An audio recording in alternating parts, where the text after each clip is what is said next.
হুজুর, আজকে আপনাকে তো টিভি পর্দায় এবং আমরা সোশ্যাল মিডিয়া দেখি আপনি ওয়াচ করেন, বহু মানুষ দেখেন, আজকে হঠাৎ হাইকোর্টে কেন? বঙ্গ টিভি ওই চুলখোলা বিয়াদব মেয়েটা, বেহাড্ডা মেয়েটা, এদিকে আমি দেহ ব্যবসায়ী ছাড়া ধরি না।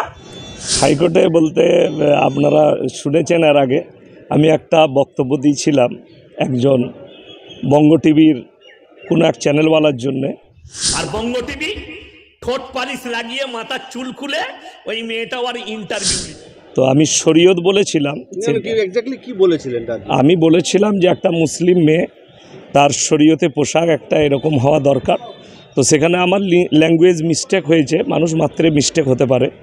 সেখানে পতিতালয়ের মতো একটা ভাষা আমি বলেছিলাম, যাই হোক ওই ভাষা মানুষ মাত্রে ভুল হতে পারে। কিন্তু আমি যেটা বলেছি শরীয়ত সম্মত কথা বলেছি। একটা মুসলিম মেয়ের পরিবেশ এবং তার চলাফেরা শরীয়ত সম্মতই হতে হবে। আমি শরীয়তের কথা বলেছি। তো এতে যদি কারো গায়ে লাগে তো এখানে আমার কিছু করার নেই, আর যার জন্যে আমি হাইকোর্টে এসেছিলাম। আপনি স্বীকার করছেন যে হ্যাঁ আপনার মধ্যে দিয়ে ল্যাঙ্গুয়েজটা ভুল মিস্টেক হয়েছে? দেখুন, নিসিয়ান থেকে ইনসান এসছে, মানুষ মাত্রে ভুল। যে কোনো মানুষের ল্যাঙ্গুয়েজে ভুল হতে পারে, আর আমরা 2 ঘন্টা 3 ঘন্টা কথা বলি, তার মধ্যে ভুল যেতেই পারে। মানুষ তো ভুল দিয়েই তৈরি। পৃথিবীর এমন কোনো মানুষ নেই সৃষ্টি থেকে আজ পর্যন্ত যে বলতে পারবে না যে আমার ভুল হয়নি চলার পথে। একমাত্র নবী, পাইগাম্বার, রসুলদের ভুল হয় না। বাকি যত মানুষ আছে আমরা সাধারণ, সকলের ভুল হতে পারে। তবে আমার ল্যাঙ্গুয়েজটা হয়তো তেনার গায়ে লেগেছে, আমাকে শালীনতাভাবে বলতে হতো, তো সেটা শালীনতার একটু হয়েছে। তো আমি এর জন্যে দুঃখিত যে সেই ভাষাটা তার গায়ে লেগেছে। কিন্তু আমি যেটা বলেছি শরীয়ত সম্মত কথা বলেছি। একটা মুসলিম মেয়েকে শরীয়ত মেনে চলা দরকার।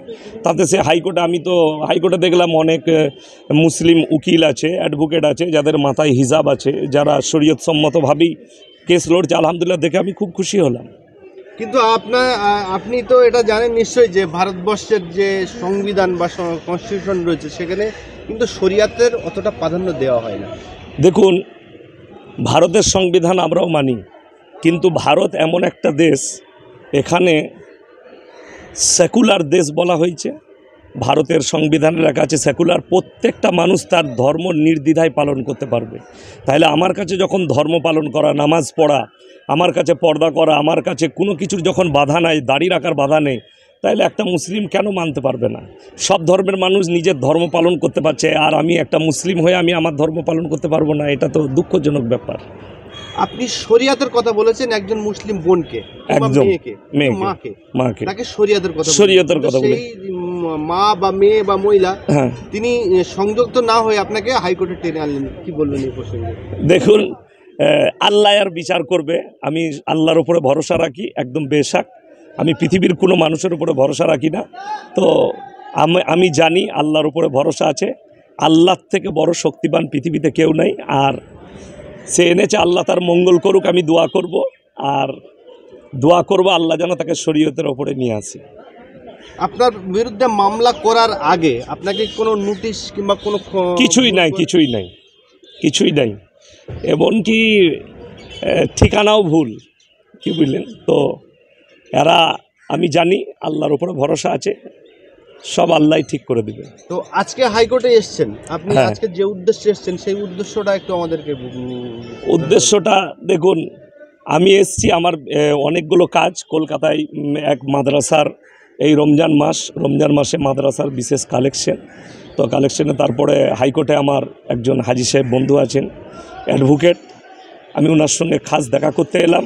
এবং আপনার কথাও শুনলাম, আপনাদের বিএল টিভি বাংলা এই চ্যানেলের কথা শুনলাম, এবং ভাই সাহেব এবং আপনাকে দেখে আমি অনেক খুশি যে আপনাদের মতো মুসলিম সমাজসেবক এরকম টিভি আরও দরকার, এবং আপনারা এগিয়ে যান। আপনাদেরকে দোয়া দিচ্ছি। আর আপনাদের সঙ্গে সাক্ষাৎ করা আমার মেন উদ্দেশ্য, যে তারাও দেখুক যে আমি হাইকোর্টে আসতে পারি কি পারি না। তারা হয়তো বাইরে ধমকি দিচ্ছে যে ইয়াসিন সাহেব কীভাবে হাইকোর্টে আসবে, কেন আমি আসতে পাবো না? আমি যে কোনো দেশের প্রান্তরে যেতে পারি, আমার কেউ কিচ্ছু করতে পারবে না আল্লাহর রহমতে। আজকে আমরা দেখতে পাচ্ছি যে আমাদের ভারতবর্ষে তথা পশ্চিমবাংলায় একটা হিন্দু মুসলমানের মধ্যে যে একটা সম্প্রীতির সূত্র গাঁথা ছিল, সেটা কোনো ক্ষেত্রেও। দেখুন, আমি একটা প্রোগ্রামে বলেছি, আমরা ছড়া পড়েছি, আমাদের ছোটো গাঁয়ে ছোটো ছোটো ঘর থাকি, সেটা সবে মেলে নাহি কেউ পর। পাড়ার সকল ছেলে মোরা ভাই ভাই একসাথে খেলি আর পাঠশালায় যাই। আজকে কিন্তু সেটা শেষ হয়ে গেছে। কে শেষ করছে এটা গোটা ভারতবর্ষের মানুষ জানে। এক শ্রেণীর নোংরা মানুষ, নোংরা মনোভাব।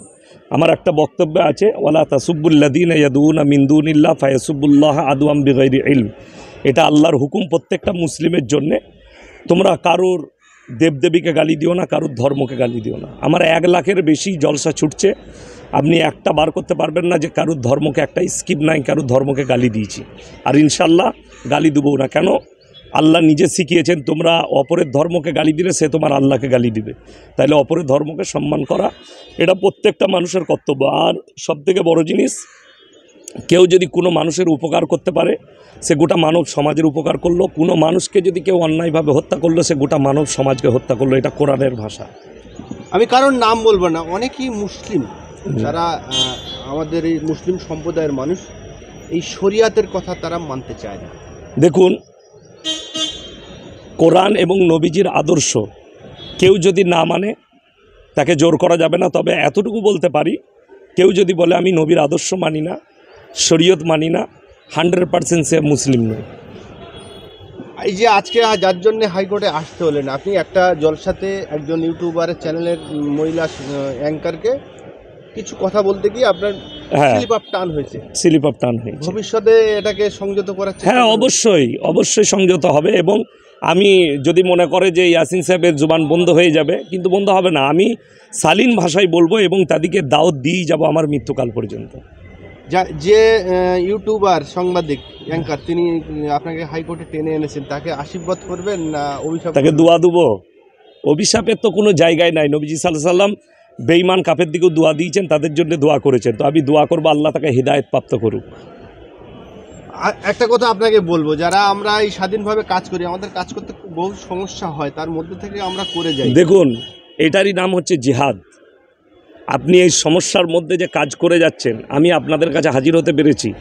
আর এই সমস্যার মধ্যে দিয়ে আপনারা কাজ করে যাচ্ছেন। আমি বলছি কাজ করে যান, আল্লাহ আপনাদের সহায় আছে, আল্লাহ আপনাদের সাথে থাকবে এবং এর বদলা কিয়ামতের দিন আপনারা পাবেন। শেষ প্রশ্ন করবো আপনাকে, আমরা দেখেছেন একটা জিনিস ভাইরাল হয়েছে, তিনি এক বৃদ্ধা পৌঢ়, তাকে একজন 17 থেকে 18 বছরের যুবতী ছাত্রী তাকে মারধর করেছেন। আমি ভাবলাম যে মনেই করলাম যে তিনি ক্যামেরা করেছে, কিন্তু মেয়েটা আইনে হাতে তুলে নিয়েছে। কিন্তু আমাদের রাজ্যের যারা রাজনীতিবিদ কিছু রয়েছে, আমি কোনো রাজনৈতিক দলের নাম করব না, তারা দায়িত্বশীল এবং একজন অধ্যাপক মানুষ সেই মহিলার পাশে দাঁড়িয়ে বলছেন যে যদি তুমি নিশ্চিন্তে থাকো, যদি তোমার গায়ে হাত লাগে সারা বাংলায় আগুন জ্বলবে। কি বলবেন?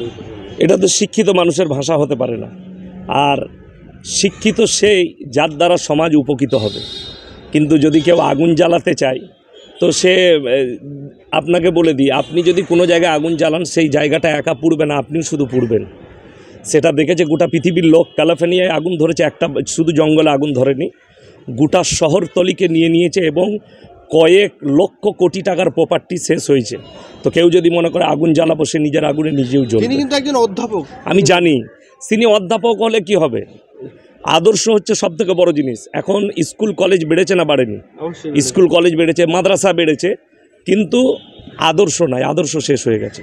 আদর্শ একটা আলাদা জিনিস, শিক্ষা একটা আলাদা জিনিস। আদর্শ থাকতে হবে, সে যে ব্যক্তিই হোক।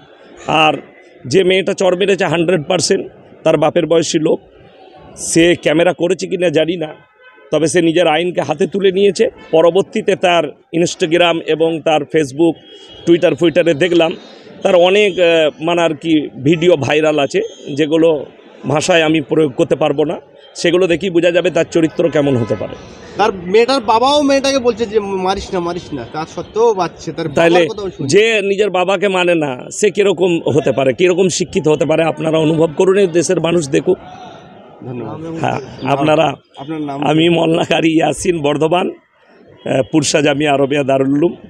আলহামদুলিল্লাহ, আপনারা গোটা রাজ্যবাসী এবং আমার দেশ প্রবাসী যত হিন্দু মুসলিম ভাই আছেন, দোয়া করবেন, আশীর্বাদ দিবেন। আপনাদের জন্য দোয়া। আসসালামু আলাইকুম ওয়া রাহমাতুল্লাহি ওয়া বারাকাতুহু।